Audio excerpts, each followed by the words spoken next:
Humarap sa NBI Cybercrime Division ang vlogger na nagpakalat ng peke medical records ni Pangulong Bongbong Marcos.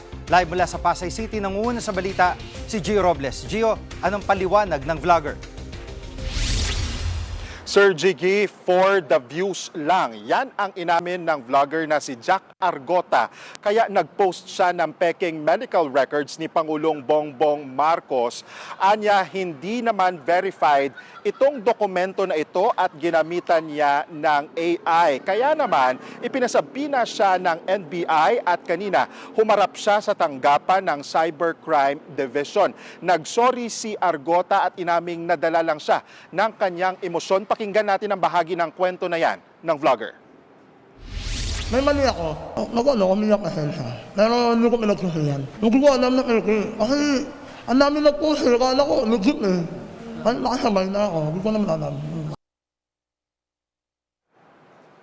Sir Jiggy, linawin lang natin na wala pang formal na reklamo, even kaso against Jack Argota habang gumugulong pa ang investigasyon ng NBI Cybercrime Division. Pero bago yan, nauna nang sinampahan ng cyber libel complaint ang ilang personalidad gaya nga ng dating broadcaster na si Jay Sonza at isa pang vlogger na si Eric Celis dahil nga rin sa pagpapakalat ng maling impormasyon kaugnay sa kalusugan ni Pangulong Bongbong Marcos. Ayon sa NBI, hindi naman masama na batikusin ang gobyerno o di kaya maglabas ka ng saloobin mo sa social media as long as wala kang nilalabag na batas. Narito, pakinggan natin ang pahayag ng NBI Director na si Attorney Lito Magno.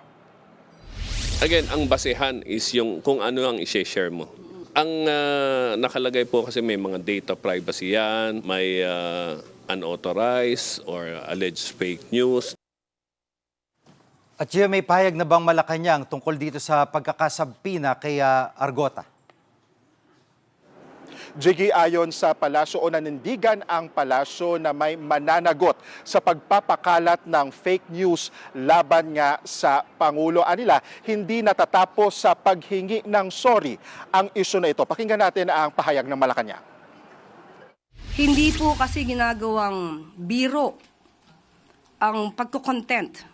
Lalo na kung makaka-apekto to, hindi lamang sa taong ginawa mong subject matter sa iyong content, kundi sa buong tao, sa buong mamamayan na maaari makapanood ng inyong mga fake news.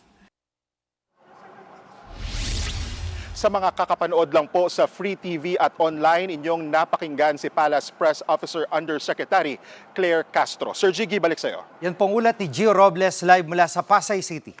Mga kapatid, Jiggy Manikad po, pagdating sa mahalagang balita sa loob at labas ng bansa, dapat una sa lahat, mag-follow at mag-subscribe na sa social media pages ng News 5.